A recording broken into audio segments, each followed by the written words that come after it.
આ ઉનાના દ્રશ્યો અમે આપને બતાવી રહ્યા છે। ખૂબ જ ખતરનાક દ્રશ્યો અને આ દ્રશ્યો સાબિતી આપે છે, આ દ્રશ્યો સાક્ષી છે કે આ વાવાઝોડું કેટલું ભયાનક છે, કારણ કે ઘણા લાંબા સમય બાદ ગુજરાતમાં આવું વાવાઝોડું ત્રાટક્યું છે। લગભગ 23 વર્ષ બાદ ગુજરાતમાં આટલી ખાના ખરાબી, આટલું નુકસાન પહોંચાડતું વાવાઝોડું ત્રાટક્યું છે। અને ઉના, વેરાવળ આ એવા વિસ્તારો છે કે જ્યાં સૌથી વધારે અત્યાર સુધી વાવાઝોડાએ અસર પહોંચાડી છે। જો કે વાસ્તવિક સ્તરે કેટલી અસર પહોંચાડી છે તેના આંકડા સવારે માલુમ પડશે, પરંતુ આ દ્રશ્યો સાક્ષી છે, આ દ્રશ્યો સાબિતી આપે છે।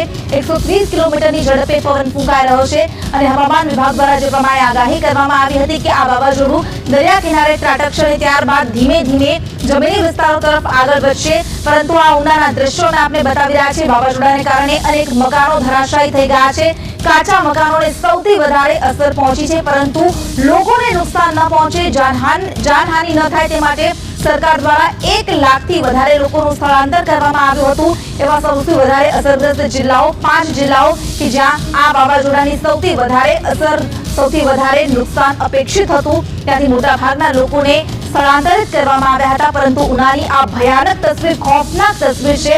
ગુજરાત હાલ 2 મોટા સંકટનો સામનો કરી રહ્યું છે। મહામારીની સાથે સાથે આ તાવતે વાવાઝોડું પણ ત્રાટક્યું છે અને હાલ વેરાવળમાં 80 કિલોમીટરની ઝડપે પવન ફૂંકાઈ રહ્યો છે, પરંતુ ઉનાના આ દ્રશ્યો ખરેખર ખૂબ જ ભયાનક છે, ખૂબ જ ખોફનાક છે।